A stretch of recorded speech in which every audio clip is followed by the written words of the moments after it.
Bonjour à toutes et à tous, bienvenue dans l'épisode 3 du COMEX de la saison, la dernière de l'été, avant en effet de basculer dans cette infâme saison qu'est l'automne.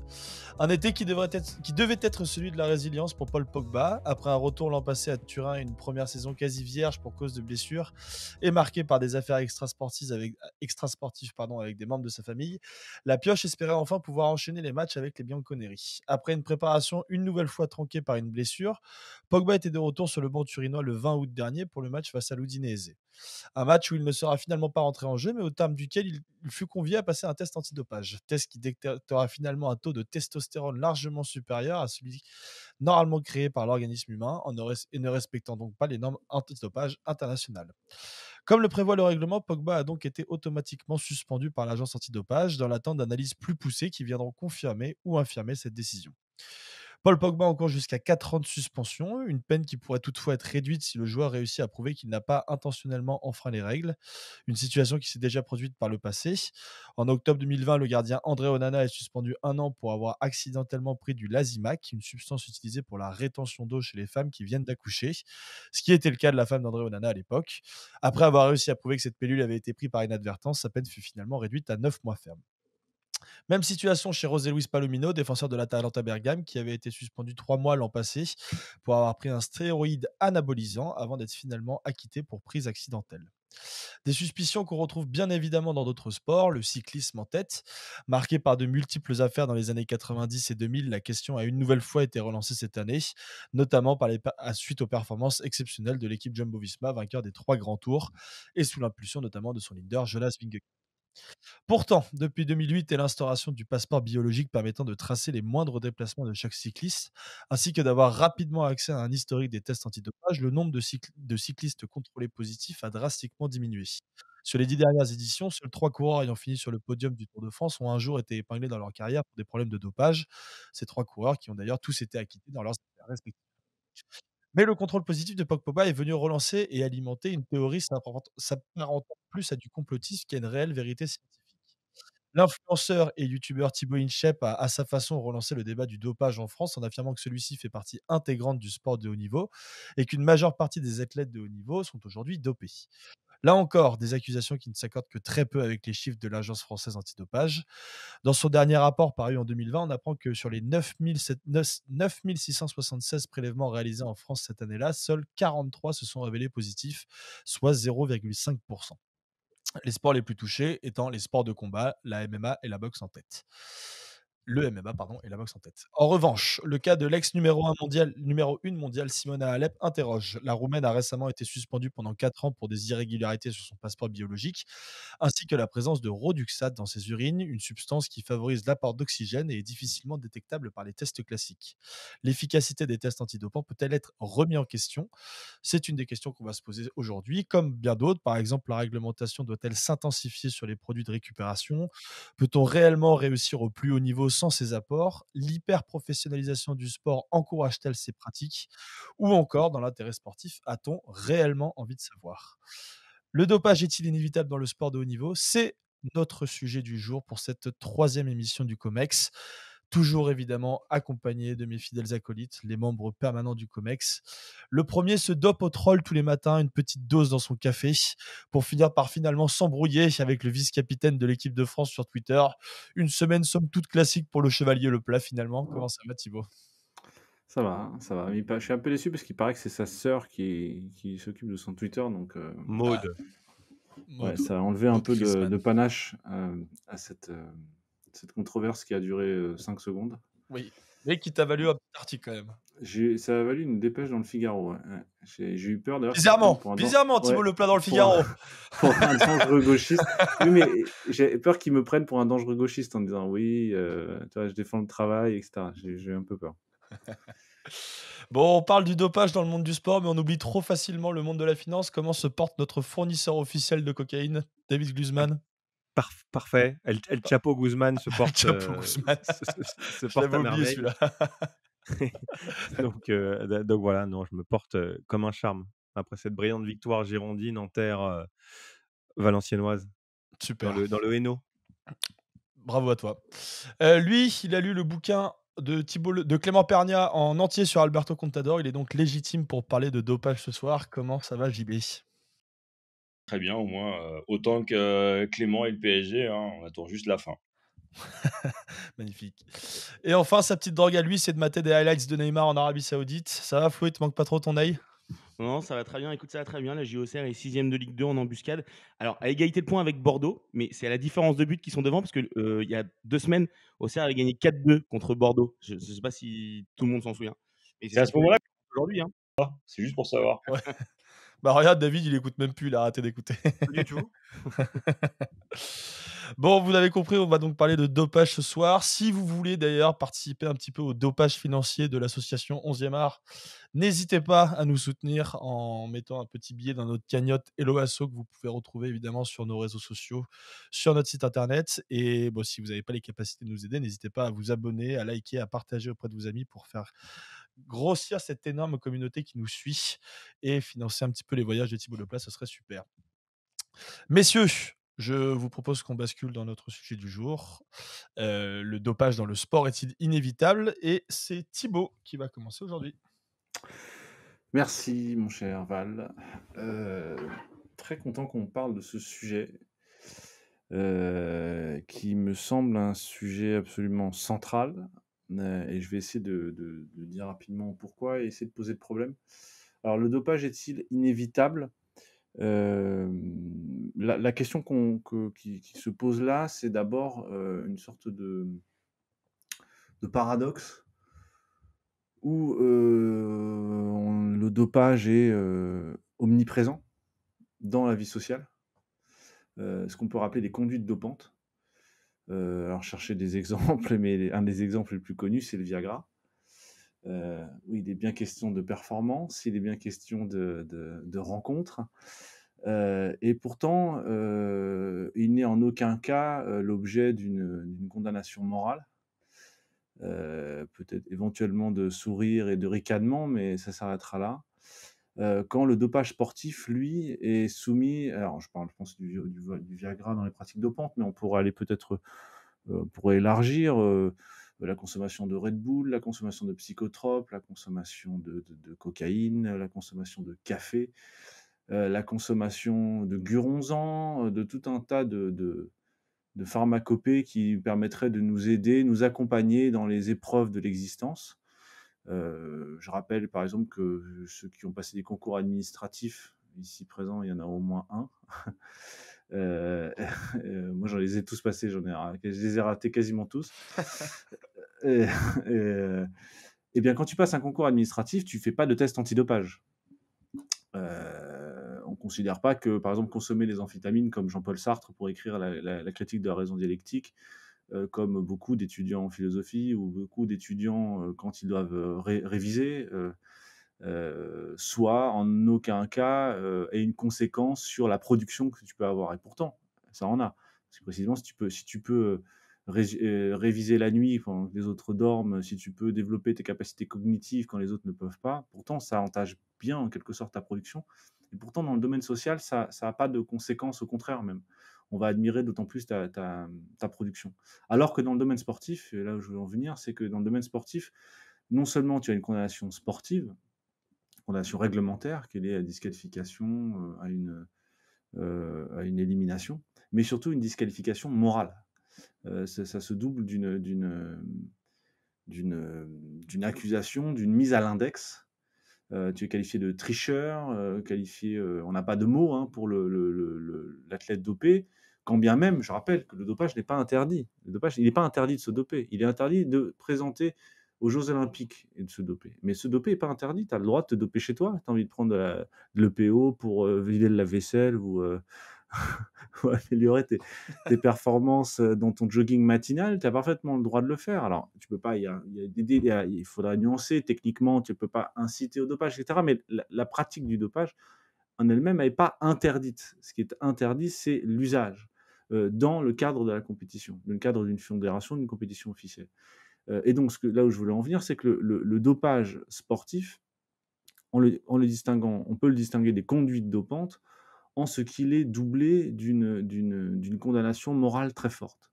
Le dopé est un tricheur, le dopé est mis à l'index, est mis de l'autre côté, au point même que le dopage lui-même est mis en dehors du sport. Hein, on a énormément de mal à penser le dopage parce qu'immédiatement, on tombe soit dans des considérations hygiénistes sur qu'est-ce que c'est que la santé, qu'est-ce que c'est que la bonne santé des athlètes, etc. Ou alors ou dans des postures morales de principe en disant oui, chez nous c'est propre, pas de ça chez nous, etc., etc. Et au point que le dopage est immédiatement rejeté en dehors du sport et en dehors de la pensée. On considère que celui qui va utiliser des produits pour l'aider dans les performances, parce que je rappelle qu'il n'y a pas que dans la performance physique, aussi dans la préparation. Le dopage concerne des substances, mais aussi des méthodes de préparation, et dans la récupération. Il y a 3 moments du dopage. Pas uniquement dans la performance. Bon, et la personne qui va être confondue dans le cadre d'une pratique dopante va être mise à l'index.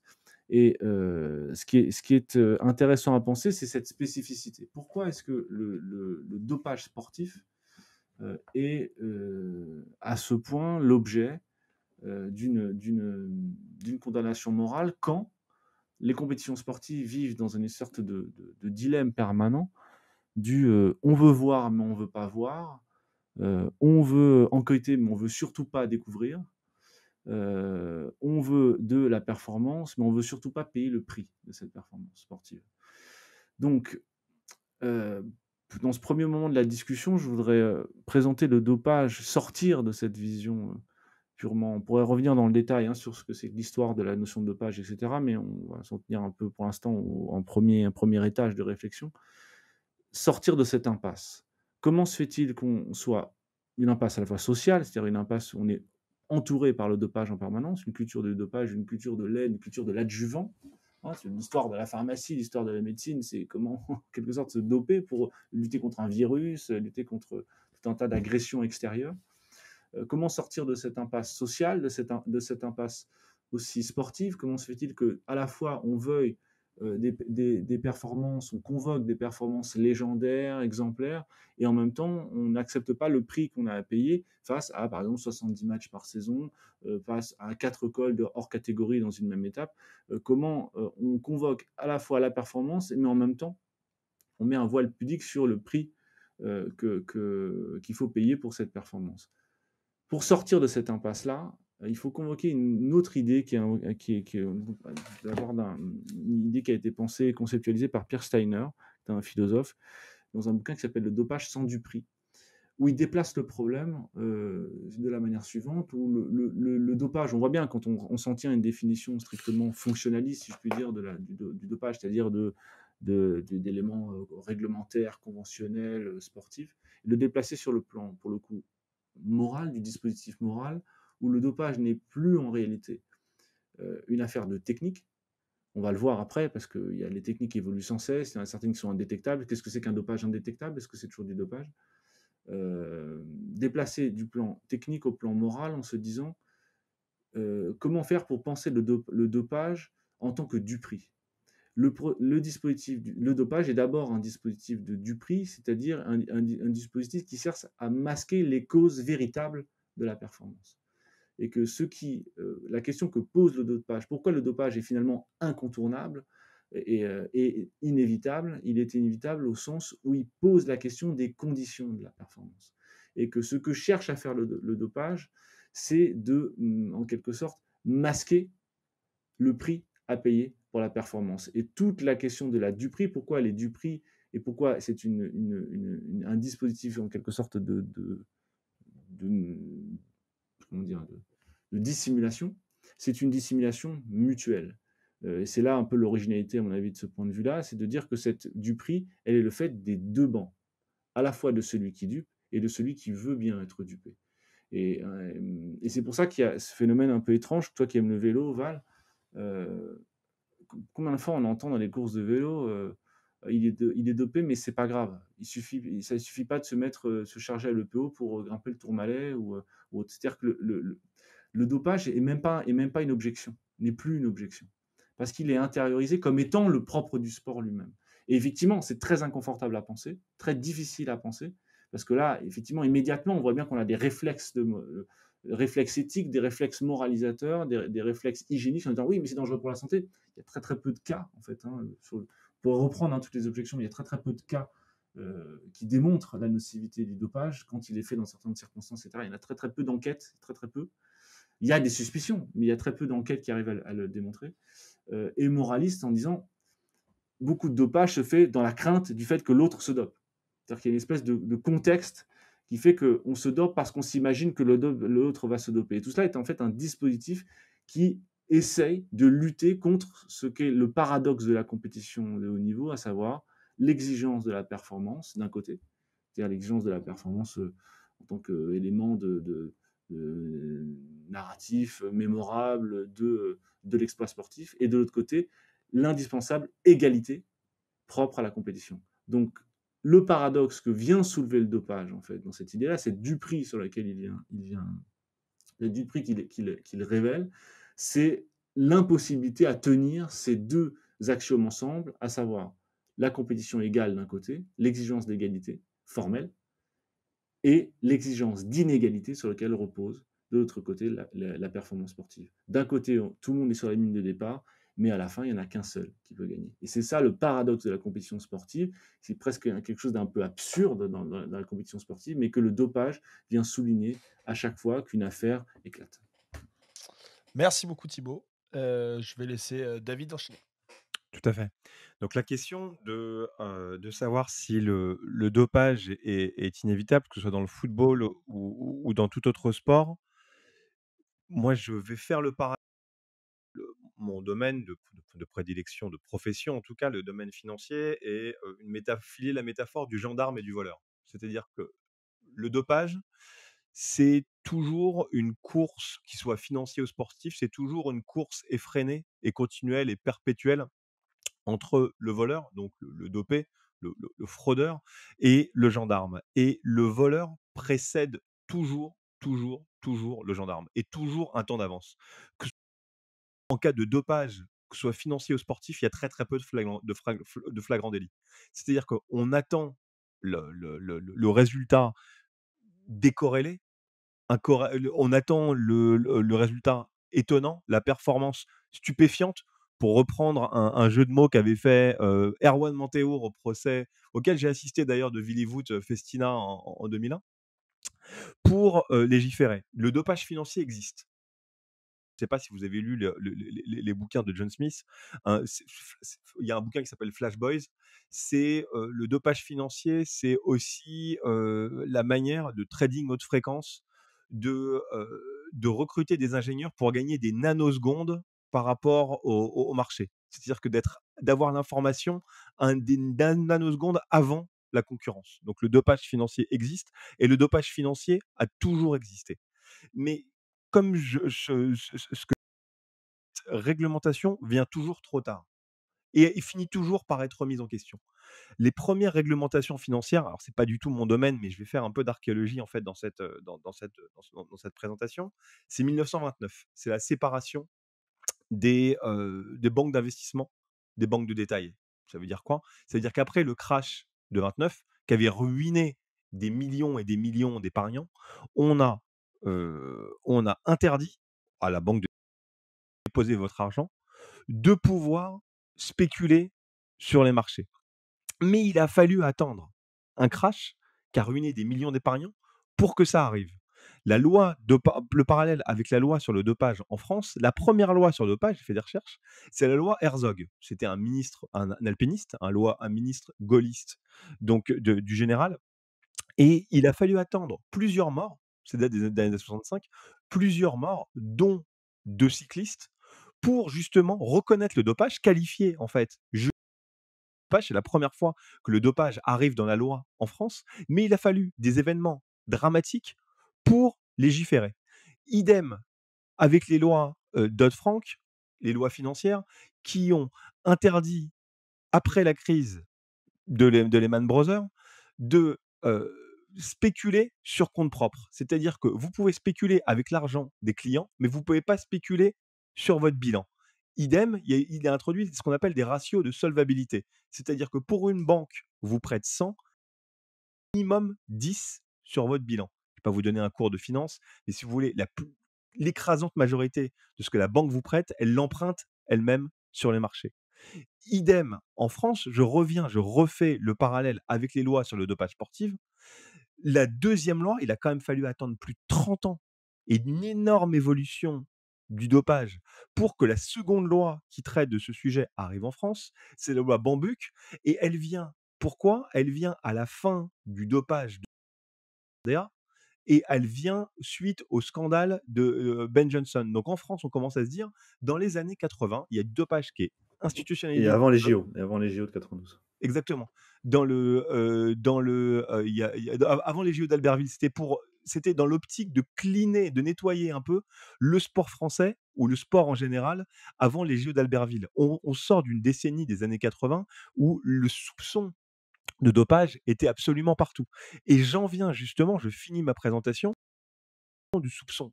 Cette notion de confiance, cette notion de transparence, je vous l'ai répété épisode après épisode, c'est important au niveau financier. Mais dans cette course du gendarme et du voleur, le problème, c'est que le voleur est en train de tuer quelque part, de scier la branche sur laquelle il est assis. C'est-à-dire qu'on a vu, suite au scandale Festina, dans le cyclisme, Val et Flo, les deux fans de cyclisme de ce podcast un peu trop jeunes, mais il y a une vraie, en fait, un vrai désamour pour le Tour de France, suite au scandale Festina. Pourquoi? Parce qu'il y avait un doute et c'est justement, en fait, ce doute qui s'instille qui, pour moi, en fait, peut vraiment être néfaste de la même façon qu'il y a eu énormément de lois pour répondre aux crises financières, pour réinjecter de la transparence, pour réinjecter de la confiance des marchés. Donc en fait, ce dopage, il est acceptable, mais pour l'éradiquer, à part la peur du gendarme, très franchement, des sanctions à vie, par exemple, je vois pas vraiment comment on pourrait éradiquer ce phénomène. Et c'est tout de suite cette notion d'action-réaction perpétuelle du dopage qui fait qu'il est inévitable. La malice d'un côté, l'ingénierie financière de l'autre précédera toujours le régulateur. Eh bien, on va avoir plein de trucs à raconter en deuxième partie, ça va être super intéressant. Mais avant ça, je vais quand même laisser JB nous présenter ce qu'il a à nous dire. Alors, bah, pour moi, c'est simple. Le dopage, aujourd'hui, c'est une dimension politique consubstantielle à notre société, hein. C'est un peu, finalement, dans le même sens que ce que disait Thibaut. Aujourd'hui, dans le foot et ailleurs, et c'est pas étonnant si ça tombe sur Pogba, hein, on peut difficilement faire sans le dopage. Voir un joueur comme Pogba, qui est le symbole, finalement, du football paillettes, hem, se retrouver mêlé à une société de dopage, dans notre société de l'apparence, hein, alors je sais pas s'il y aura une saison 2 où on le suivra justement en train de gérer son cas positif. Mais ce qu'on voit avec le dopage, c'est que si dans une certaine mesure ça va arranger son employeur, ça va faire rire les tifosi du Torino, ça pose quand même une vraie question. Aujourd'hui, c'est indissociable finalement du spectacle et de notre dose de sport. Quand on voit par exemple la quête de Vincent Labrune et de sa recherche du milliard, on est face aussi à quelqu'un qui essaie de fournir suffisamment de carburant pour qu'on ait tous notre dose. Thibaut parlait justement de Dupri. On est dans cette société dopée dont parlait Jean-François Bourg. Et cette Dupri, ailleurs, elle est acceptée. Quand on regarde les sports US, par exemple, on se rend compte que c'est quelque chose qui est incorporé. C'est-à-dire que certaines pratiques sont finalement passées sous silence et le reste est accepté jusqu'à un certain point. Et finalement, est-ce qu'on n'en est pas déjà là? Le dopage, il est déjà là. Le nombre de personnes prises par l'Agence française de lutte antidopage, il est très inférieur finalement à ce qu'on devrait avoir statistiquement. Quand on regarde les sports collectifs, ils sont quasiment pas touchés. Et on parle beaucoup de drogues dites récréatives, ce qui est quand même très étonnant, parce que quand on discute avec des spécialistes de la question, on devrait en avoir beaucoup plus. Et quand on pense au football, sport le plus pratiqué, le sport le plus rémunérateur, bah, est-ce qu'on n'en a pas ou est-ce qu'on ne veut pas voir et ne pas trouver? Quand on regarde finalement comment les dopages sont faits, quand on voit qui tombe, bah, finalement, si le football y échappe, c'est peut-être pas pour rien. Parce que derrière, le dopage, bah, ça favorise la performance, ça permet surtout les victoires. Et dans cette société de la Dupri dont parlait Thibaut, vaut mieux éviter de s'interroger parce on risquerait de ne plus y croire. De 1998, où certains soupçons sont faits jour jusqu'à nos jours. Et encore une fois, hein, c'était la Juve et le football italien finalement concernés.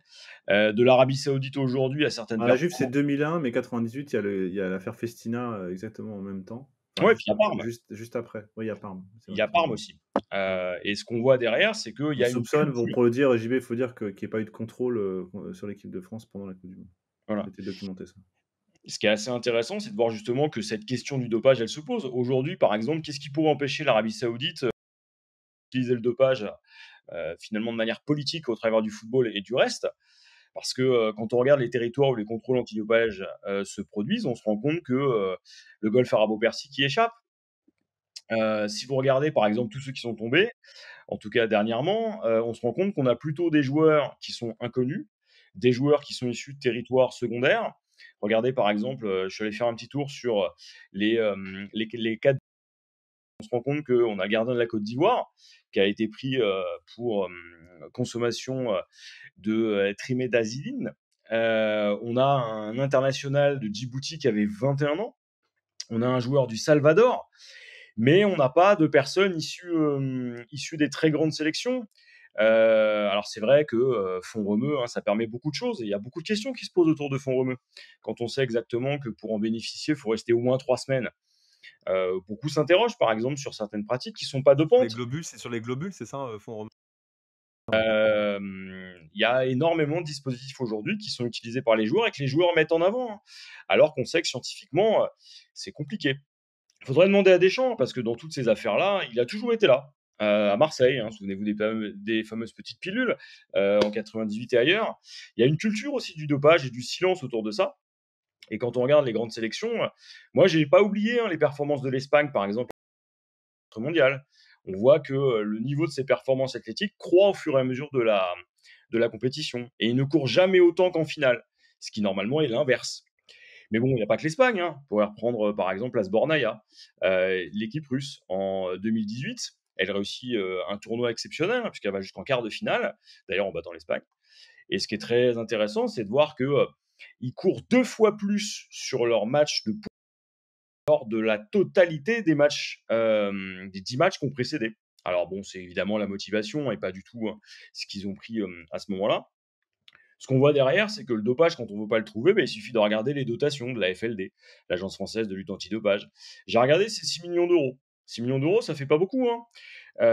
Quand vous regardez le nombre de tests, quelques dizaines de milliers, vous êtes à peu près sûr que vous allez trouver quoi? Des culturistes, vous allez trouver quelques rugbyman qui ont pris de la cocaïne ou du cannabis, et puis vous n'allez pas trouver de footballeurs. Peut-être qu'en France, ça n'aurait pas été pris. Et on en arrive à finalement quelque chose d'assez intéressant, c'est que derrière, le dopage est politique, mais il est aussi utilisé par les États. Vous avez peut-être vu Icarus, le documentaire qui est visible sur Netflix, mais surtout ce qu'on voit, c'est que depuis quelques années, le dopage des États, favorisé par les États, est de retour. D'abord en termes de lutte antidopage, il y a ce qu'on appelle le Rodchenkov Act. Rodchenkov, c'est le nom de l'ancien responsable de Russadin, l'agence antidopage russe. Et Rodchenkov et la Russie, un exemple. Et donc les États-Unis ont voulu remettre la main sur la lutte antidopage pour une raison très simple. L'objectif, c'était de pouvoir utiliser l'arme antidopage contre ses adversaires, chinois et russes. Et ce qu'on voit aujourd'hui, c'est que le dopage, c'est une arme différente qui repose sur l'hypocrisie, parce que tout le monde l'utilise. Quelle est la deuxième nation la plus dopée aujourd'hui, si on regarde tous sports confondus? Ce sont les États-Unis. Or, quelle nation associe-t-on au dopage? Ce ne sont pas les États-Unis. Et donc derrière, ce qu'on voit, c'est que il est consubstantiel à ce que nous sommes. On est prêt dans de nombreux sports à fermer les yeux en se disant que tant que la performance est là, tant mieux. Et on le verra peut-être avec les courses, par exemple, des joueurs du Paris Saint-Germain en Ligue des Champions. Et puis, on pourra peut-être aussi se demander ce qu'aurait été la carrière de Maradona s'il n'avait pas été pris avec 5 produits interdits en 94. Tout ça pour dire qu'aujourd'hui, c'est vraiment quelque chose qui pose question, et beaucoup n'ont pas envie qu'on la pose. Ouais, merci beaucoup JB. Juste pour fact-checker un petit peu ce que tu dis, sur les tests de l'agence antidopage, il y a donc eu 6 522 prélèvements qui ont été faits en 2020.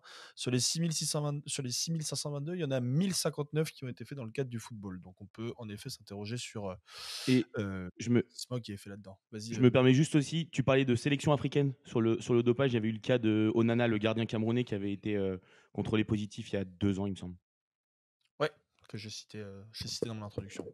Mais justement, Flo, je vais te laisser la parole. On va prendre la petite pause habituelle. Tu vas nous parler un petit peu de toutes tes petites recommandations lecture que tu as eues cette semaine. Mais bien sûr, et on commence cette semaine avec nos copains de l'Ovalie, évidemment, pour faire plaisir à David et lui rappeler le chic de cette troisième mi-temps d'école de commerce qu'il chérissait tant, avec un article de Jérôme Latta pour Alternative économique qui explique comment le rugby résiste encore à la footballisation, ou comment un sport joue la carte de ses valeurs autoproclamées et tente d'éviter la marchandisation propre au vilain football, le tout en arborant pourtant un sponsor maillot et bientôt d'autres sur la manche et le short de ses sélections nationales. Et alors, surtout que la FFR, pour ne citer qu'elle, est embourbée dans des affaires que n'aurait pas renié Noël Le Graët. Mais un championnat français, le top 14, il faut reconnaître, économiquement et sportivement sain et viable, où le rapport des inégalités entre le budget des clubs, bien que croissant, demeure bien moindre que dans le football. Pourtant, le rugby hexagonal est à un tournant. Un sport encore très régionalisé dont la pratique ne reflète pas la médiatisation et qui se doit de s'étendre à de nouveaux territoires comme le Nord, l'Est, mais aussi aux banlieues populaires, fiefs du football, pour sortir des clichés et s'émanciper. Alors pas sûr que la cérémonie d'ouverture surannée façon Puy du Fou aura montré l'image d'un sport en quête de modernité.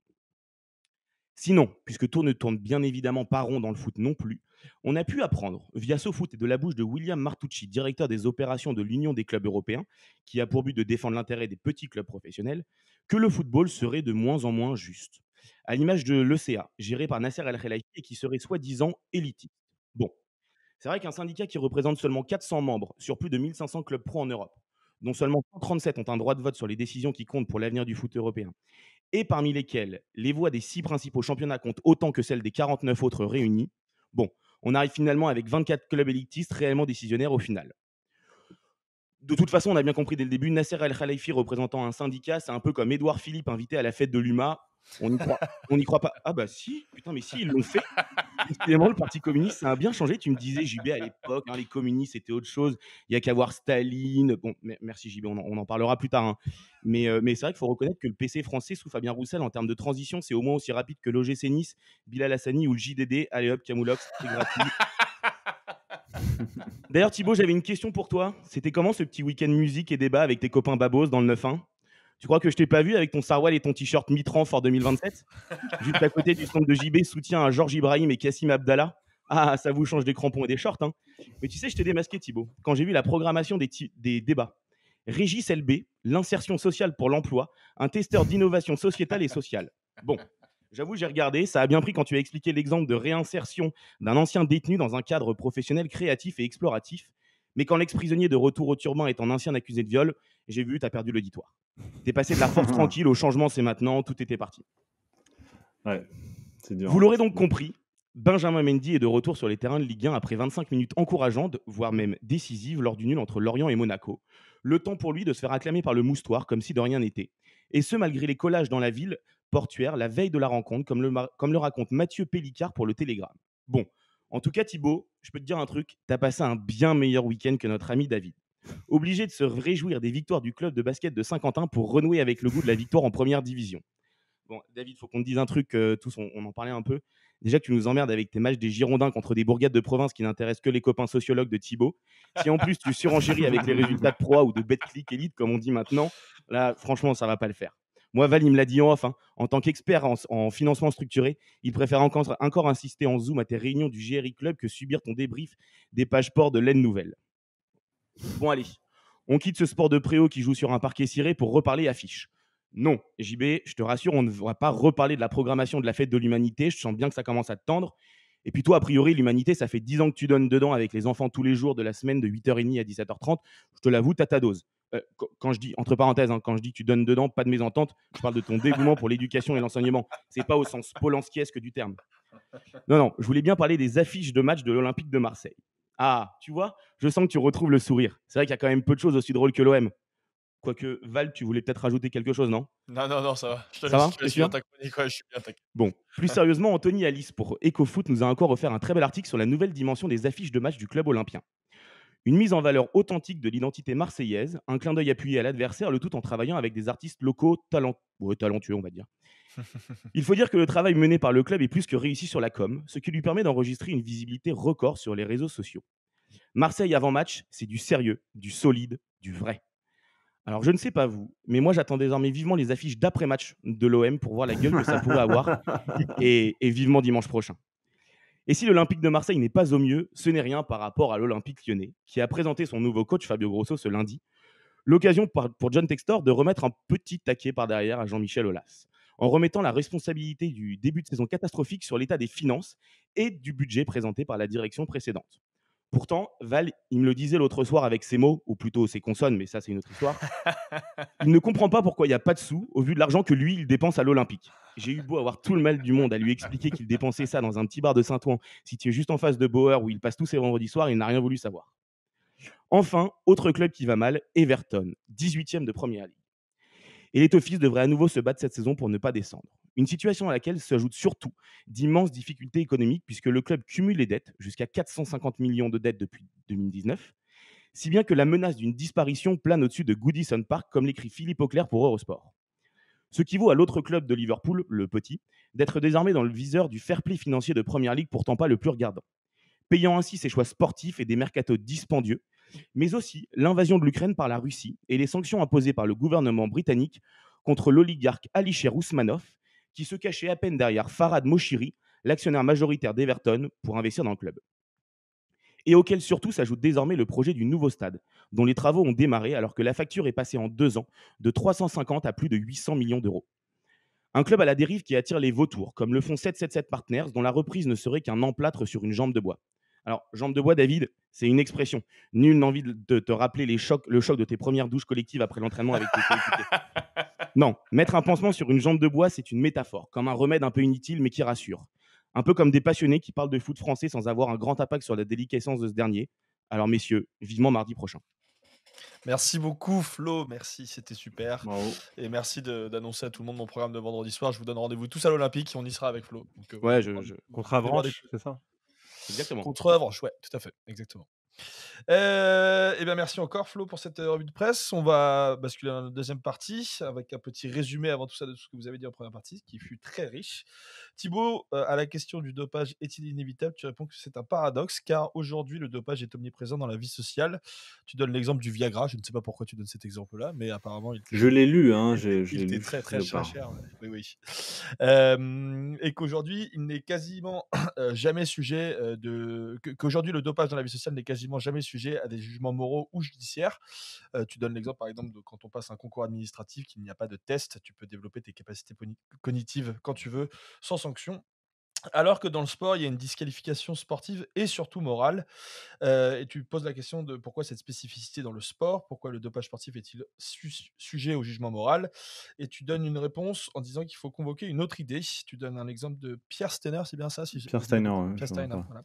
voilà. Et tu dis pour toi que le dopage est une question de duperie, qu'il y a une dissimulation mutuelle du dupé et du dupeur. David, toi, tu parles de la métaphore du gendarme et du voleur. Le voleur précède toujours le gendarme, il a toujours un coup d'avance sur lui. La réglementation financière arrive toujours trop tard. Enfin, tu donnes l'exemple de la réglementation financière et sportive qui arrive toujours trop tard. Tu donnes plusieurs exemples pour ça, notamment la première réglementation financière en 1929 après le krach boursier. Tu fais un parallèle avec la loi Herzog, qui est donc la première loi sur le dopage qui arrive après la mort de 2 cyclistes. Tu donnes aussi l'exemple de la réglementation financière après la crise des subprimes et de la régulation du dopage avec la loi Bambouk au moment des Jeux d'Albertville. Et tu dis que dans la course du gendarme et du voleur, le voleur est en train de couper la branche sur laquelle il est assis parce qu'il y a aujourd'hui un manque de transparence criant. Excellent résumé. Merci beaucoup. JB, toi, tu parles évidemment de la dimension politique du dopage, que le dopage est aujourd'hui indissociable de notre sport, qu'est le football. Tu donnes l'exemple de la quête du milliard de Vincent Labrune. Tu parles de cette duperie permanente et acceptée parfois, comme aux États-Unis, pardon. On va parler français. Et tu interroges sur la réalité du dopage en France. Est-ce que les chiffres sont vraiment vrais? Tu estimes que dans certains cas, ces chiffres sont arrangeants, notamment un peu dans le football. Et tu dis qu'aujourd'hui, les joueurs qui sont souvent pris sont des joueurs plus ou moins secondaires, et qu'il y a aussi une culture du dopage politique, que tu donnes l'exemple de l'Espagne en 2010, de la Russie en 2018 et aussi évidemment des exemples de la Russie et des États-Unis. Et voilà, c'était à peu près tout ce que vous avez dit, ce qui était déjà très riche. Et du coup, je vous propose qu'on embraye sur cette deuxième partie. Thibaut, je te relance et je voulais justement parce que je me suis fait reprendre un petit peu de volée cette semaine, peut-être qu'on qu'on définisse un peu ce qu'est le dopage, parce que c'est vrai qu'on parle tout à l'heure sans avoir réellement Oui. défini. Mais Alors il y a 2 justement, c'est là-dessus que je voulais revenir, parce que je voulais démarrer là-dessus, puis finalement je démarrais sur autre chose. Il y a 2 définitions en fait qui se succèdent. La première de celle de 65 qui correspond à la loi Herzog effectivement, où on définit dopage tout, produit ou méthode visant à améliorer la performance, dans le cadre de compétitions officielles. Donc c'est une définition qu'on pourrait qualifier d'essentialiste, hein. Il y aurait donc une essence du dopage, savoir une consommation, de substances particulières ou une certaine manière de pratiquer la pharmacie en vue d'améliorer ses performances ou de dissimuler l'usage de ces produits-là. Avec la réforme de 89 qu'a évoqué David, qui est la loi Bambuc, effectivement, on change de paradigme complètement. On n'est plus sur une définition essentialiste pour la bonne et simple raison qu'on se rend compte en réalité que la loi essentialiste première ne permet pas de lutter efficacement contre le dopage institutionnalisé, contre même des produits indétectables. Et on établit cette fois-ci une définition très bizarre, mais qui était propre maintenant à la règle antidopage, tout dopage est une infraction à la loi antidopage. C'est l'article 2 du code antidopage, c'est très, très bizarre. Et après, il y a toute une énumération de pratiques dopantes. Et dedans, en fait, dans la pratique dopante, il y a évidemment l'usage d'un certain nombre de produits, d'un certain nombre de méthodes, mais est considéré aussi comme une pratique dopante le fait de ne pas de se soustraire à un contrôle antidopage, le fait de ne pas être localisé au moment d'une visite. Et c'est-à-dire qu'on élargit la notion du dopage non plus à la substance, mais au dispositif, c'est-à-dire au dispositif de Dupri. Le fait de vouloir tromper est considéré comme une pratique dopante, avec une particularité. Et là, ça pose un problème moral, un problème philosophique, un problème moral, qui est que la loi antidopage est un cas d'exception à la loi générale où l'intentionnalité n'est pas constitutive du fait de dopage. C'est-à-dire que tu aies voulu ou non te doper, peu importe. Dès lors que la présence de produits dopants, de résidus, parce qu'en l'occurrence, dans le cas de Pogba, c'est des résidus encore. Maintenant, c'est ça, on est à ce niveau de raffinement, de résidus de produits dopants suffit à la condamnation. Alors, si elle est intentionnelle, elle est plus grave, mais si elle est non intentionnelle, elle n'efface pas. Dans le cadre de la loi pénale, c'est différent. Mais c'est les dans le fameuses cas... réductions de peine dont je parlais en première partie dans mon Ouais, introduction. c'est ça, sauf que et c'est tout l'enjeu maintenant est de savoir pour l'enjeu de la défense, c'est d'arriver à montrer que tu n'as pas voulu te doper, que tu t'es dopé par erreur. C'est toujours un peu étrange quand un athlète professionnel consomme des pilules par erreur. Je me demande comment on fait pour consommer des pilules par erreur. Il a voulu peut-être prendre des pilules contraceptives Mais de sa Onana, femme. c'est exactement ça. Très, C'est très, un peu le C'est carton. Onana, c'est exactement ça. C'est Ouais. le carton Oui, jaune mais de compensation en fait. C'est-à-dire que oui, c'est très très étrange. s'il l'a pas fait Et en exprès, fait, pourquoi tu le sanctionnes? Enfin, c'est ça qui est ouais. un peu.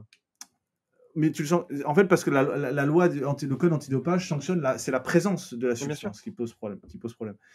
Et la présence de la substance ou de résidus de la substance, avec juste une remarque, la disposition des codes, de la loi antidopage a des dispositions extrêmement liberticides pour les athlètes et pose des problèmes de compatibilité avec la charte des droits de l'homme, notamment, avec l'obligation d'être géolocalisable à tout Géolocalisé, ouais. moment. Tu n'as pas de liberté de mouvement, pas de liberté de déplacement. Tu dois sans arrêt être quelque part. Tu peux être contrôlé à n'importe quelle heure du jour et de la nuit. C'est extrêmement préoccupant d'un point de vue moral. Et pourtant on le tolère mais plus qu'on le tolère, on l'exige. Et ça rend, et ça peut revenir sur la question que je posais tout à l'heure, c'est pourquoi est-ce que dans le sport, on a tant besoin de ce dispositif disciplinaire, de lutter contre le dopage, quand dans le reste de la société, ces pratiques sont sinon acceptées, au moins encouragées par le contexte, par le contexte social et le contexte économique. Mais c'est peut-être une notion de justice en fait, justement, et c'est ce que je disais en concluant ma partie.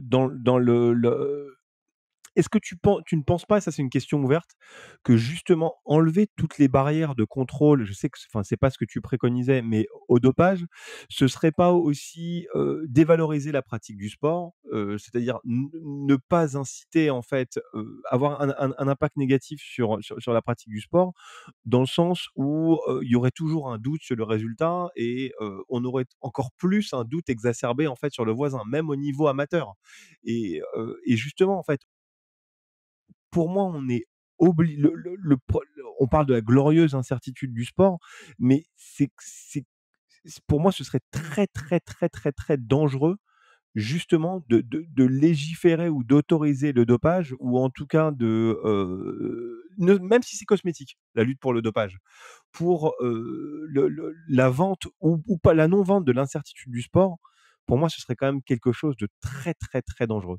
Enfin, je sais pas si vous voyez, ce que je veux dire?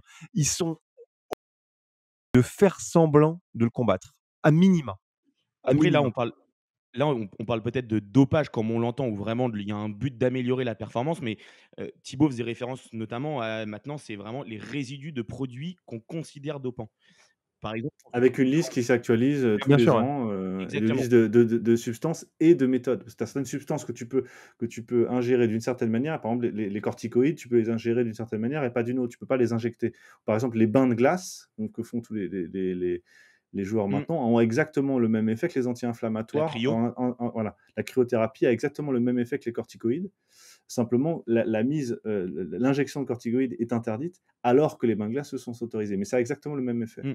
Mais par exemple, je prends un exemple, enfin, il n'y a pas eu 1000 exemples de dopage assez connus ces dernières années célèbres dans le foot. Il y a eu Adrien Moutou, je dirais il y a une douzaine d'années, Ouais, mais sur de lui la cocaïne. c'était récréatif lui. Exactement.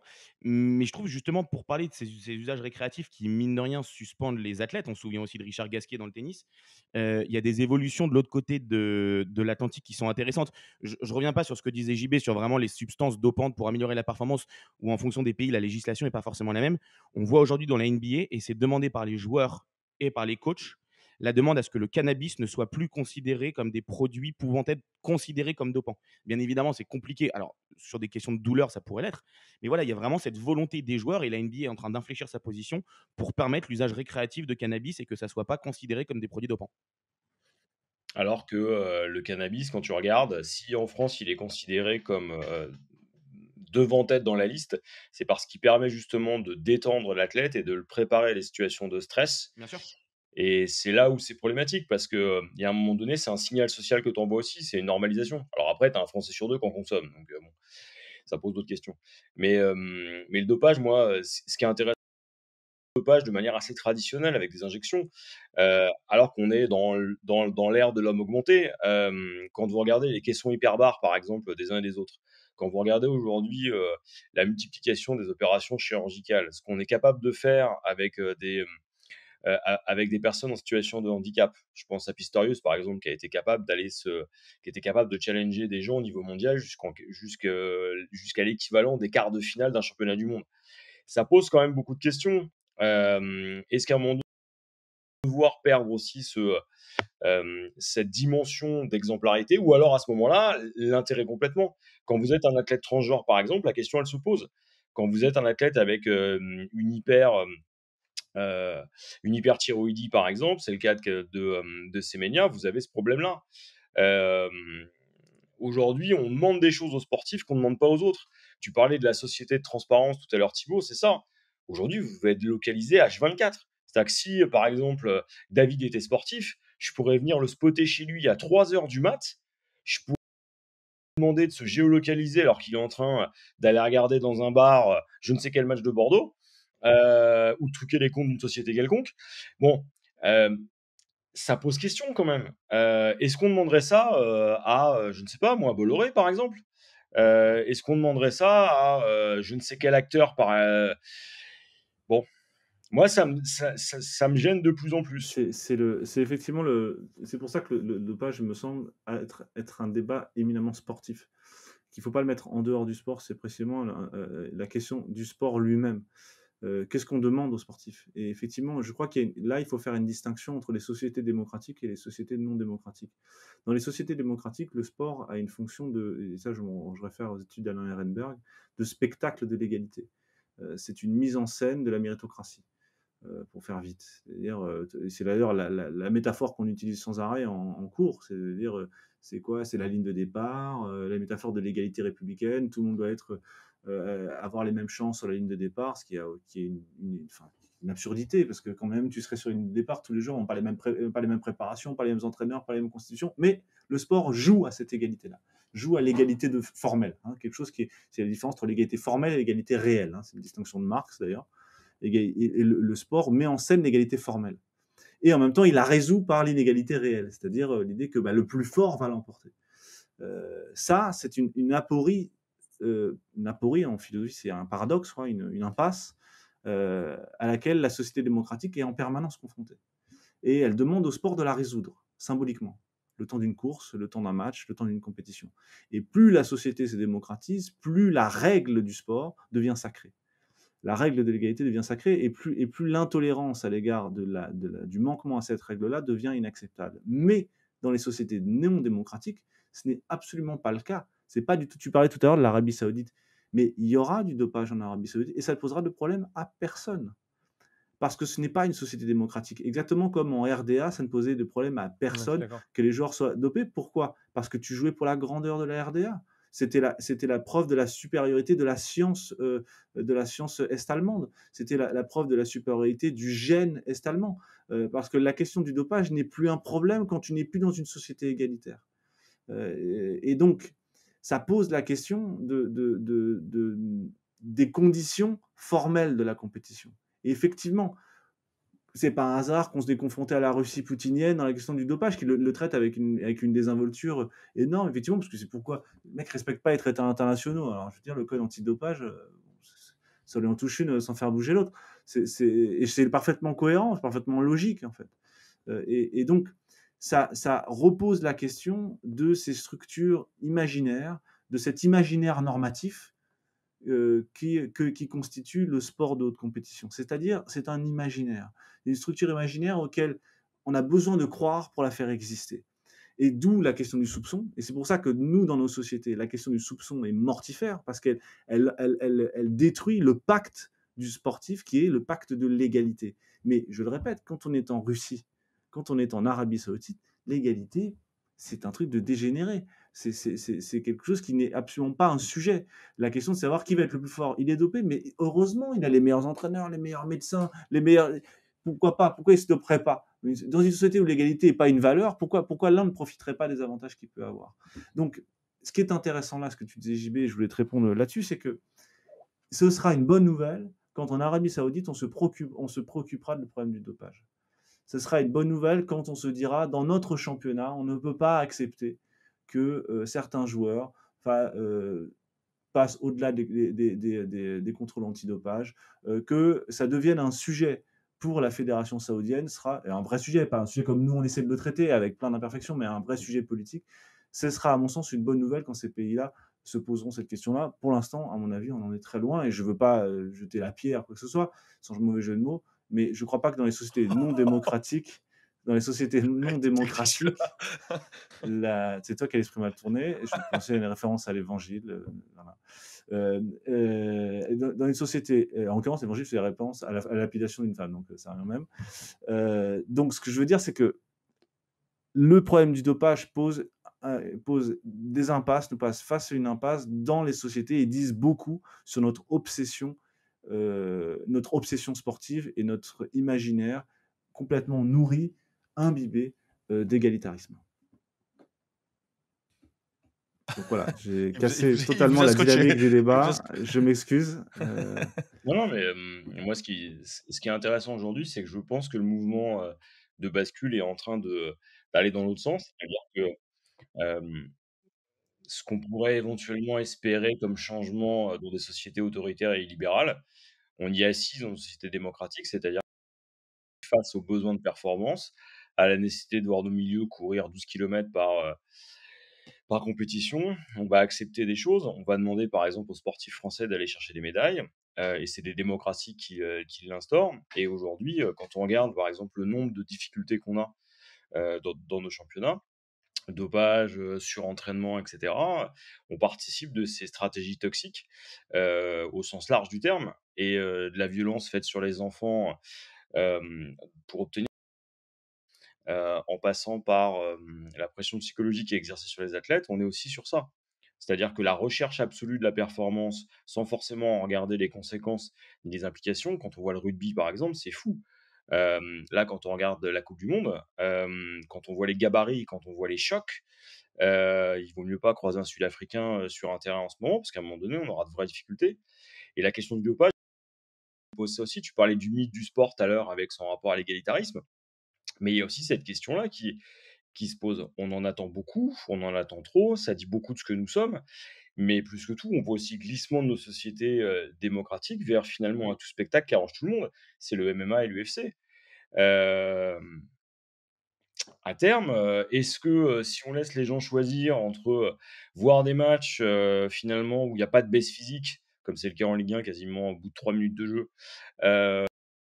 regarder la totalité des matchs de NBA où les mecs sont chargés comme des mules et sont capables de s'enchaîner 82 matchs sans compter les playoffs. Bon, je pense que le choix des gens, il sera vite fait, les diffuseurs l'accepteront aussi. Et je pense que très rapidement, on va arriver à ça. Il suffit de regarder la qualité des contrôles antidopage, hein. La FLD fait le job, hein, mais on n'a pas de dopage sanguin, par exemple. Et ça, sur les modalités, c'est gênant, hein. Mm. Flo, tout l'âge d'un Ouais, truc. moi j'avais une question pour revenir un peu sur notre rectangle vert et sur le football. J'ai la sensation que le football est traité différemment que d'autres sports. Bon, pour le coup, on va parler là, je parle plutôt du côté européen, parce qu'évidemment, Thibaut en parlait très justement du côté, enfin, le dopage étatique. On a fait le tour des pays, on peut rajouter le Kenya et la Jamaïque dans les différentes versions de l'athlétisme. Euh, j'ai la sensation que le football est traité différemment, et j'ai même la sensation que le dopage collectif semble être moins présent aujourd'hui dans le foot. Ça a pu être présent, on parlait de l'URSS, on parlait de la RFA, la RDA, du foot italien des années 90. Il y a beaucoup de choses, les affaires Puerto Fuentes, où il a été quand même avéré qu'il travaillait avec des clubs espagnols et pas que les clubs de moyenne zone. Donc là, on est au cœur des années 2000. Mais aujourd'hui, je trouve que le dopage dans le foot est plus l'affaire de manque de professionnalisme, en tout cas c'est ce qui semble ressurgir, de certains joueurs qui vont prendre les produits d'amincissement de leurs femmes ou qui vont faire confiance à des potes sur ils Non, mais ça, savent c'est pas des trop quoi. conneries. C'est des Très... conneries, les produits à 600. Ce qu'il faut comprendre, c'est que le raffinement du dopage et de la préparation Mmh. athlétique, les directeurs de la performance, les gens qui s'occupent de la préparation athlétique, ce sont des gens qui sont extrêmement pointus. Mais je dirais même quelqu'un comme le docteur Fuentes, pour parler de l'étude citée, on l'appelait le El Mago, Mmh. le magicien. Bien sûr. C'était un mec extrêmement pointu en toxicologie. Ce sont des gens qui sont extrêmement pointus dans leur domaine. Et que quand tu es Lance Armstrong, par exemple, tu t'adresses aux meilleurs médecins. Lance Armstrong, il n'a jamais fait de contrôle positif. Il en a eu un qui lui a valu la condamnation a posteriori de l'équipe, mais c'est pas à cause de ce contrôle positif qu'il est tombé et a été destitué de ses tours. Il a été condamné à cause des témoignages qui se sont accumulés sur sa pratique dopante. Mais sur la question des tests, la question de ce que c'est que le dopage, on a parlé tout à l'heure d'une définition juridique, mais la définition technique pharmacologique, ça dépend du moment. Tu as de la préparation, tu as la performance et tu as de la récupération. Dans le cadre du football, le dopage de performance, il y a des tests qui sont faits, des tests aléatoires, il y en a finalement très peu qui sortent des tests positifs, il y a eu des cas qui s'arrangent, alors il a pris la crème de sa femme, il a pris, bon, si vous voulez, peut-être, hein, quand même, enfin, ça démontre quand même une certaine irresponsabilité si c'était le cas, mais de se mettre une crème tout à coup, alors que tu sais très bien que tu es surveillé, bon, c'est un petit peu absurde, un peu bizarre, mais passons. Le dopage de performance est assez peu présent. En revanche, ce qui concerne la préparation et la récupération, c'est là que se trouve une sorte de boîte noire, de caisse noire, dans laquelle se passe tout un tas de pratiques. Et tu parlais de pratiques chirurgicales, du dopage chirurgical, effectivement. Des temps de récupération divisés par 2, des blessures, des suropérations, des anti-inflammatoires que tu peux mettre en injection, mais pas en pommade, alors que c'est le même produit. On a parlé tout à l'heure de la cryothérapie. Il y a la question est de savoir, en fait, tous ces produits qu'on utilise suscitent des réactions chimiques dans le corps dans le but de provoquer quelque chose. Donc, tu as plein de moyens de les administrer. Sauf qu'il y en a certains qui sont considérés comme dopantes, intraveineuses, et d'autres qui ne sont pas considérés comme dopantes. Quelle est la différence en termes... Le but est le même. Le but est l'amélioration de la performance, l'amélioration de la récupération ou l'amélioration de la préparation. Ça ne veut pas dire que tout le monde est dopé. Ça ne veut pas dire que tout le monde est malhonnête. Ça veut simplement dire que le sport de haut niveau est à partie lié avec la médecine. C'est quelque chose qui est vieux comme le sport de haut niveau, comme le sport professionnel. Le médecin, en particulier dans le sport français, a un rôle essentiel. Il y a des thèses là-dessus, des papiers universitaires là-dessus, sur le rôle du médecin, dans le statut du médecin dans le sport. On voit bien, le médecin de l'OM vient de se faire lourder. On en parle là aujourd'hui. Ouais. Donc le rôle du médecin est central. Il est là pourquoi le médecin? Ça veut dire quoi la santé? Il faut lire Canguilhem. C'est quoi la santé? C'est quoi la différence entre le normal et le pathologique? La santé, c'est la capacité à résister aux attaques extérieures. Mais tout le monde n'a pas le même niveau de santé. Et que le dopage est aussi une manière de résister à l'attaque extérieure. Le dopage est une réponse à l'absurdité des compétitions de haut niveau. Le dopage, c'est une certaine technique d'instauration du normal face à un contexte pathogène. Mais l'aide à la performance est une réponse parfaitement logique. La question est de savoir jusqu'à quel niveau. Et c'est là que le code antidopage, c'est un truc extrêmement variable, extrêmement difficile à appréhender parce qu'il change sans arrêt. Pas le code, mais les substances changent sans arrêt. Évidemment, parce qu'il y a des recherches, et tant mieux. Il y a sans arrêt une évolution de la norme, mais ça veut dire que la norme est considérée comme dopage que ce qu'on considère comme dopage. C'est-à-dire qu'on arrive à un niveau maintenant de raffinement où même la question de la dangerosité est presque secondaire, est devenue secondaire, parce qu'il y a plein de pratiques qui ne sont pas dangereuses. Par exemple, la question de ce qui se font à Merano, là, le changement du sang. C'est interdit, ça. On n'a pas le droit de le faire. C'est considéré comme du dopage. Sauf que on n'a pas d'études sérieuses qui prouvent que c'est dangereux. Aucune. Et il y a comme ça... Tu vois, un cycliste qui va choper la crève et qui prend un traitement au corticoïde, Ouais. ce que tu prendrais toi, Voilà. sur le médecin, hein, surtout en situation de... Voilà. Parce que les corticoïdes ne sont pas autorisés si tu es sain. Mais si tu as une ordonnance, les corticoïdes par voie, alors par la voie aérienne qui permet d'augmenter ton taux de capacité pulmonaire, est interdit si tu n'es pas malade. Mais par contre, si tu es asthmatique, tu as un traitement chronique. Et comment tu détermines si tu es asthmatique? Par une ordonnance. C'est Et ce donc qui par est le statut du arrivé. médecin. C'est précisément ce qui est arrivé à Bradley Wiggins, qui avait Ouais. gagné le Tour de France en 2012, 2011, si je dis pas de conneries, qui à la base ne pouvait pas consommer ce genre de substance et qui avait eu le droit à une dérogation justement pour participer au Tour qu'il avait gagné 3 semaines après. Bah, Voilà, parce que ça joue sur des gains marginaux, c'est sur 10% de plus de la performance. Et c'est là, tu te dis, quelle est la limite? En l'occurrence, le cyclisme, c'est le sport le plus contrôlé, le plus surveillé et le plus suspect. Donc les autres en ont tiré les leçons. L'idée, c'est de contrôler un peu, mais pas trop. Et c'est d'instaurer cette espèce de climat de confiance qu'il ne faut pas trop rompre.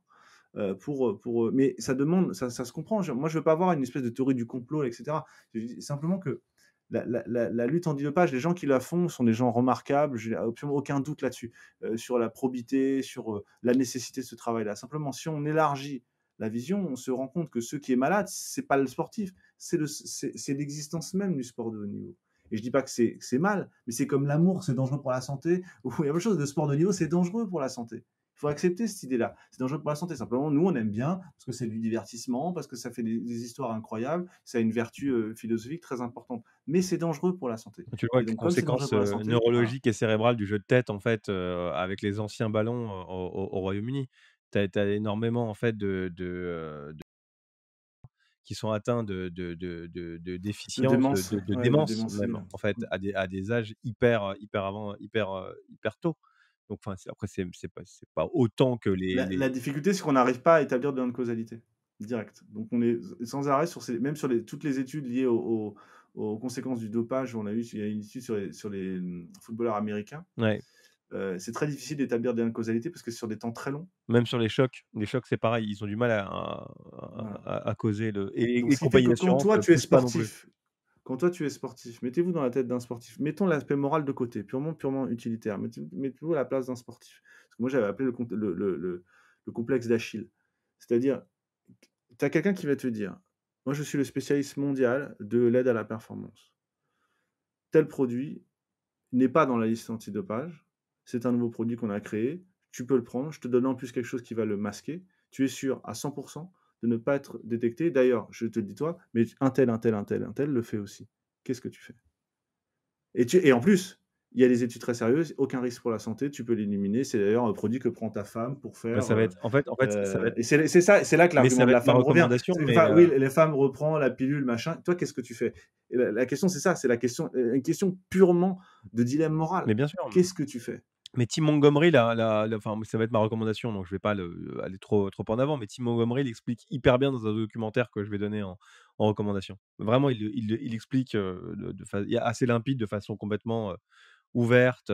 C'est intéressant. Moi, j'espère que, pour revenir sur le football, que les langues se délieront autres que celles la langue un peu wengerienne, Emmanuel Petit, en fait, des années 80-90. Mais Mais j'espère, pour en dire fait. quoi, David? Pour dire quoi? Non, non, non, Tu mais dises quoi? qu'explique, en fait, ce qu'était la réalité des années 80-90, en fait, en France ou en Italie, ou enfin, j'espère. Mais tu vas jusque dans les années 2000, tu as encore un rapport de Non, mais on 2012 est qui détaille tout. Chaque décennie a son lot de révélations et à chaque fois, on le sait. mais bien sûr. C'est quelque chose qui est omniprésent, Mais en il y a fait. quand même une certaine omerta, en Mais fait, si qu'est-ce tu que veux. tu veux dire? Oui, mais pourquoi? Qu'est-ce que tu veux dire? Non, mais Tu veux dire écoute, quoi? rien qu'expliquer, en fait, si tu veux, comment ça se passait, comment c'était institutionnalisé, comment c'était contourné, comment les autorités, en fait, détournaient le regard. C'est même pas de la mauvaise curiosité, en fait, c'est juste ça. Je pense que ça fait partie de l'histoire du sport, ça fait partie de l'histoire du foot, ça fait partie de l'histoire de l'équipe de France, parce que l'équipe de France a énormément gagné grâce au calcio, et ça veut pas dire, en fait, dénaturer ou piétiner le passé, ou, en fait, les accomplissements, mais c'est juste, en fait, par à pour parce que ça Mais fait t'en partie de fais l'histoire, quoi? c'est pour des raisons Et beaucoup t'en plus fais quoi? historiques que morales. Et t'en fais quoi de ça? J'en fais quoi, Un tu crois? documentaire Netflix. On en fera un documentaire Non, pas Netflix. Non, mais forcément un doc après de dire: «Ah ouais, ah», tu vois? L'effet évidemment l'effet que ça peut provoquer qui est toujours un effet, c'est l'effet des documentaires, tu sais? De dire: «Ah waouh», mais finalement il t'en reste quoi? Tu fais quoi après? Tu fais non, quoi bah, après une fois que tu sais ça? tu peux Je comprends ce que tu veux dire, mais ce que le problème du dopage, c'est un problème vraiment pratique. C'est une fois que tu sais, tu fais quoi? pas bah, après, le problème du dopage, en fait, c'est ce que j'ai essayé de démontrer, c'est que tu es toujours en retard, de toute façon, en fait, si tu veux. Tu es toujours en retard, mais montrer que ça que Maintenant, tu as un dopage, le dopage mécanique, qui est encore un concept très bizarre, le dopage mécanique du vélo, c'est même pas mauvais pour la santé. ouais, bien sûr, mais c'est mauvais pour C'est quoi qui le différencie d'une innovation mais technique? c'est mauvais pour l'équité. Les crampons sur les chaussures, quand ça a été Mais là inventé. où les lamelles, ouais, non, mais ça, je suis d'accord, mais après, on en revient, en fait, si tu veux, à l'équité de. Pendant une époque, avant le tout début du football professionnel en Angleterre, il était interdit d'avoir un entraîneur pour considérer que c'était une rupture d'égalité vis-à-vis des autres équipes. C'est du dopage, ça? Tu vois? Nous, à Bordeaux, on l'a mis en pratique depuis, ça fait plusieurs saisons Ouais. qu'on le met en pratique. Bah, On Bordeaux, parle vous êtes, pas. On n'a pas été mis au courant que c'est la règle allait changer, en fait. Je vois de quoi tu parles, David. Bon, messieurs, on va clôturer cette Oui, mais c'est émission parce qu'on est intéressant. déjà à une ouais, heure cette émission. C'était très intéressant, je vous confirme, que ce petit débat et même cette petite intervention à la fin, c'était super. désolé, j'ai fait des tunnels là, les Non, non, amis. non, mais c'était très intéressant, donc tu as bien fait, Thibaut. On va quand même clôturer avec nos petites recommandations hebdomadaires. Et on va changer un petit peu l'ordre pour une fois, comme on t'a pas entendu depuis longtemps, de JB. Je te laisse commencer. Alors, les mémoires d'Errol Flynn, hein, c'est sorti chez Tempus. T'as l'air convaincu là. Hésite pas. Non, non, mais c'est super parce que c'est un peu la double vie de Thibaut Leplat, quoi. C'est-à-dire, c'est l'histoire de quelqu'un qui a énormément d'argent, qui claque tout, puis qui un jour se dit j'arrête, je fais la philo. Ouais, Et ça, c'est d'accord. essentiel. Et sur la couverture, bah, ça ressemble assez. Il faut imaginer un mix entre Thibaut et David. Et je trouve que Donc, ça. mon physique, mais le portefeuille de David. Voilà. Et Tu me trouves sinon, moche, c'est ça que t'essaies de Je suis plus beau que toi. Enfin, faut être lucide. Faut être lucide quand même. Joker. Et Ouais. sinon, plus J'ai les sérieux, yeux il y a bleus, le dernier voilà. livre de Jérôme Latta, Ce que le football est devenu, 3 décennies de révolution libérale. Bon, ça a le mérite d'être lu, c'est une synthèse, avec un point de vue. Une Et synthèse d'autres synthèses, certainement. c'est intéressant avec le livre, c'est que ça donne un point de vue qu'on partagera pas forcément, surtout. Mais c'est assez intéressant de voir comment les cahiers du foot ont pu lire justement les 3 dernières décennies. Voilà. David. Alors moi, je vais recommander le documentaire, enfin un des documentaires Untold, de la série Untold sur Netflix sur le scandale Balco. Donc c'est vraiment dans le thème. Et justement, dans ce documentaire, il y a Tim Montgomery qui explique pourquoi en fait il est venu au dopage, ce qui lui manquait et comment il a décidé de franchir le pas, et les leçons qu'il en tire. Et il y a le personnage de Victor Conte, ou Conti, comme ils le disent à l'américaine, qui est quelqu'un d'assez truculent. Je ne sais pas s'il mérite d'être découvert ou connu, mais en tout cas, j'ai été assez étonné par le personnage. Donc non, définitivement dans le thème, et c'est dans la même veine que tous les Untold. C'est vraiment de la bonne qualité. Pour les personnes qui ont moins de 30 ans, Tim Montgomery est un ancien sprinter américain. Tout à fait. Connu. Voilà. Thibaut? Dans la lignée de ce que je disais tout à l'heure, Le dopage sans Dupri de Pierre Steiner. Je le montre, mais je sais très bien que c'est de la radio, donc Oui. je te montre, Mais on le partagera sur les réseaux, ça me permet de le rappeler. Tiens, c'est parfait, Thibaut, bravo. voilà, qui développe en longueur l'exposé que je vous ai fait tout à l'heure. Flo? Je vais sortir un petit peu du dopage. C'est un contenu de l'équipe Export qui était sorti au mois de juillet, qui s'appelle Le secret tragique d'Emile Griffith, qui était un boxeur champion du monde des welter dans les années 60, qui a tué un de ses adversaires à coups de poing au Madison Square C'est un Garden. Coréen? C'est pas un Coréen qui l'a tué? Non, c'est un autre Américain, je crois. D'accord. Et ça change quoi, David? Non, je voulais savoir si c'était le même. Plus de plaisir, visiblement, chez David. Étrange question de Et notre donc, ami David. c'est une histoire, voilà, l'histoire d'Emile Griffith, qui venait de quartiers évidemment très populaires, qui n'était pas forcément féru de se battre, mais qui était un boxeur ultra talentueux, qui a été forcé à se boxer, qui a fini par tuer un homme, et qui, au-delà de ça, qui est mort il y a assez récemment, et qui portait un gros secret aussi dans les années 60, c'est que donc c'est un Afro-Américain gay, et que voilà, c'est un des secrets qu'il a traversé toute sa vie, avec, on va dire, la mort qu'il Qu'il a. était afro-américain ou gay? C'était quoi le secret? Il était les 2, et Le justement, secret? l'équipe Explore est très Est-ce qu'il était coréen?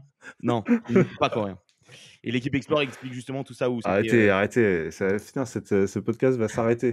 On va plein de avoir des choses plaintes. extrêmement dures à vivre pour lui, donc je vous conseille ce contenu de l'équipe Explore.